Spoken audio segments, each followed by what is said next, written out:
Welcome to Rewrite Her Voice, the podcast that takes a bold and compassionate look at the inner critic living rent-free in your head. You know the one. She's judgmental, perfectionistic, and never misses a chance to tear you down. But here's the truth. That voice isn't truly you. Each week, we dive into an honest conversation with powerful stories and practical tools to uncover where that inner mean girl came from, why she shows up, and how to rewrite her script. It's time to reclaim your inner voice, break the cycle of self-sabotage, and speak to yourself with the kindness and strength you deserve. If you're ready to stop letting your inner mean girl run the show and start showing up as your most authentic, empowered self, let's go. Oh, hey there, my sweet. Today, let's talk about emotional maturity versus emotional suppression. How to tell the difference, and why feeling your emotions is actually a strength, not a weakness. So today's going to be a little checklist for you so you can see what you do more of, processing or suppressing. So first, let's dig up what each actually means, shall we? So emotional maturity is the ability to feel and understand and regulate and express your emotions appropriately. It involves awareness and responsibility and intentional responses. You don't avoid emotions, you integrate them into your thinking and your behavior. So it's kind of like, I feel this, I understand it, and I'm going to choose how to respond. Whereas emotional suppression, this is the conscious effort to push down, ignore, hide, or stifle those emotions. Emotions are still there, but they are unprocessed and unresolved. And that can often be mistaken for strength or control. It kind of feels like, I feel this, but I'm not going to deal with it right now. I'm going to shove it down deep. So which one sounded more like how you handle emotions? Let's break this down, look at the differences, and see what's happening, because this part is everything. So emotional maturity feels emotions, and emotional suppression avoids emotions. Emotional maturity processes emotions, and emotional suppression postpones those emotions. Emotional maturity regulates responses, and emotional suppression controls appearances. Hello, masking. Emotional maturity leads to clarity, whereas emotional suppression leads to build-up. Emotional maturity is flexible. Emotional suppression is rigid. Emotional maturity is honest with yourself internally, okay? And emotional suppression is disconnected internally. So which one sounds more like you? Here's a key truth. Maturity is not actually less emotion. It's better relationship with your emotion. So let's talk about what science says about all of this. You know how much I love the science part of this stuff. So suppression doesn't actually reduce emotion. It reduces your outward expression, but not the internal feeling. So you may look cool as a cucumber, but internally, you're a boiling pot of spaghetti sauce, hot and messy. It also has the ability to increase our physiological stress. So think heart rate, tension, headaches, upset stomach. You get my drift? The translation of this is you look super calm, but your body is not. This is masking. This is stifling, okay? Suppression can actually backfire. It creates distance in your relationships. Others may feel the tension even if nothing is said. You know when you walk into a room and you feel like you just missed a really important conversation and the tension in the room is thick? Yeah. You can sense when somebody is suppressing emotion. It can lead to sudden emotional outbursts later. And let's be real, it can actually make you sick. So here's a crazy story, okay? My husband would probably kill me if he knew I was telling you guys this, but that's okay. I'll beg for forgiveness later, right? So my husband had a literal allergic reaction to stress. His body responded to stress that he was stuffing down instead of talking about in an allergic rate. Like he had an allergic response to stress. Who does that? I kid you not. We were totally baffled. I literally had no idea you could have an allergic response to stress and the emotions that cause it. It makes sense. It does. but it's still so weird. This is, of course, also the man that is literally allergic to the cold. I kid you not, he breaks out in hives when it gets too cold. Anyways, I digress. So emotionally intelligent and mature people use regulation, not suppression. They use strategies like reframing instead of avoidance. And this leads to better decision making, better relationships, more emotional stability, and if you're my hubby, less allergic responses. So signs you're suppressing and not maturing. Let's talk about those signs, okay? You might look emotionally put together, but underneath, I'm fine. And that is your default, even when you're not fine. Maybe you struggle to identify what you feel. You avoid conflict or hard conversations. You feel emotionally numb, detached, or maybe even have a little bit of disassociation happening. You experience irritability, sudden emotional explosions, or chronic tension. Suppression often shows up as calm on the outside, pressure building on the inside. So what does emotional maturity actually look like? It's not going to be shocking. It looks like awareness.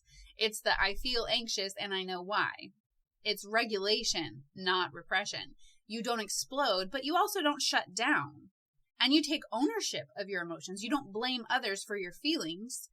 And you express in an appropriate way how you're feeling. So, you say, that hurt me. I'm overwhelmed. I need a minute. And you're also flexible under stress. So suppression equals rigidity and shutting down, whereas maturity equals adaptability, thoughtfulness. And I'll admit, this one right here, this one is still hard for me. Stress and flexibility during it still has me in a chokehold. But I can promise it has gotten better with practice.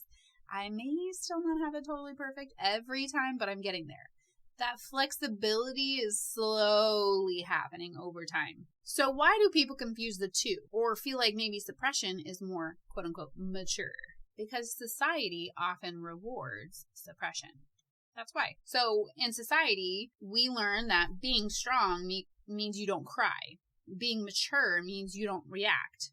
Being professional means you don't feel, right? I grew up in the time period of stop crying or I'll give you something to cry about. Anybody else? So people learn that silence is equal to strength. But physiologically, silence is not equal to regulation. There is a hidden cost to suppression. Long-term emotional suppression is linked to mental and emotional effects like anxiety, depression, emotional disconnection.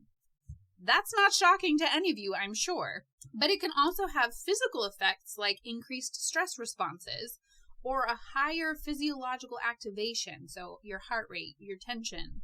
Suppression also affects relationships. You have poor communication, emotional distance, passive aggression, maybe even sudden blow-ups. And believe it or not, there are actually 3 states, not 2. So there's suppression where you avoid feeling. There's overwhelm where you're consumed by the feeling. And there's regulation or maturity, and that is feeling and choosing your response. Emotional maturity lives in that third one. So let's talk about maybe a real life example here. Let's talk about maybe if somebody criticizes you, okay? That happens often, doesn't it? Somebody's always got something to say.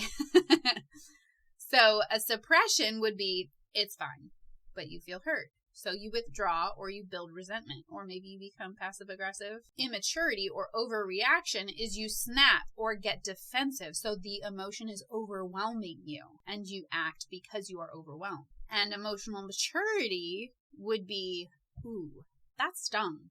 Let me think about that. And you respond calmly or address it later. You ask for a minute, you step away, you let them know that hurt. Here's the key skill, emotional regulation. Emotional regulation is at the center of emotional maturity. And this means you allow emotions, you understand them, you don't let them control your behavior. Without it, people swing between shutting down, suppression, or blowing up, overwhelm. Here are the bottom line truths, okay? Emotional maturity is not being unbothered. Emotional suppression is not self-control. Calmness alone does not equal health, and avoidance always has a cost. The real difference Suppression disconnects you from your emotions, and maturity connects you to them without being ruled by them. If you want to grow in emotional maturity, here's what you would focus on. So get out your little pencil, get out your pen, get your journal out. If you want to write these down, I'll go slow. Here's what you want to focus on. Naming your emotions instead of bypassing them. Okay? You got to name it. If you're mad, name it. If you're sad, name it. If you're frustrated, if you're overwhelmed, if you are grieving, name the emotion. Allow discomfort without rushing to escape it. That one's hard because it doesn't feel good, right?